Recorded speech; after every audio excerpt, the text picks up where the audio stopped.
শ্রমিকদের অক্টোবর মাসের বেতন পরিশোধে বেক্সিমকো গ্রুপকে ৬০ কোটি টাকা ঋণ দেওয়ার সিদ্ধান্ত নিয়েছে সরকার। বকেয়া বেতনের দাবিতে গত ৪ দিন ধরে গাজীপুর মহানগরীর সারাবো এলাকায় সড়ক অবরোধ করে বিক্ষোভ করেন বেক্সিমকো ইন্ডাস্ট্রিয়াল পার্কের শ্রমিকরা। ১৯ নভেম্বর সচিবালয়ে বেক্সিমকো গ্রুপের কর্মকর্তাদের সঙ্গে অনুষ্ঠিত বৈঠকে শ্রমিকদের বকেয়া বেতন পরিশোধে যৌথভাবে ঋণ দেওয়ার সিদ্ধান্ত নেয় শ্রম ও কর্মসংস্থান মন্ত্রণালয় এবং অর্থ মন্ত্রণালয়ের অর্থ বিভাগ। বেক্সিমকো গ্রুপের পরিচালক ওসমান কায়সার চৌধুরী সংবাদ মাধ্যমকে বলেন, শ্রম মন্ত্রণালয় ১০ কোটি ও অর্থ বিভাগ ৫০ কোটি টাকা ঋণ হিসেবে দেবে। এছাড়া শ্রমিকদের বেতন দিতে আরও ৮০ কোটি টাকা লাগবে, যার ২০ কোটি টাকা আমরা নিজেরা ব্যবস্থা করব বলেও জানান তিনি। ওসমান কায়সার আরও বলেন, বেক্সিমকো ইন্ডাস্ট্রিয়াল পার্কের ২৪টি কারখানায় কাজ করেন প্রায় ৪০,০০০ শ্রমিক।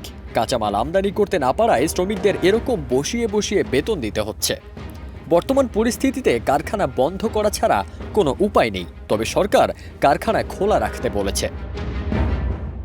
ছাত্র জনতার অভ্যুত্থানে আওয়ামী লীগ সরকারের পতনের পর বেতন দিতে না পারায় বেক্সিমকো গ্রুপের একাধিক কারখানায় অসন্তোষ ছড়িয়ে পড়ে।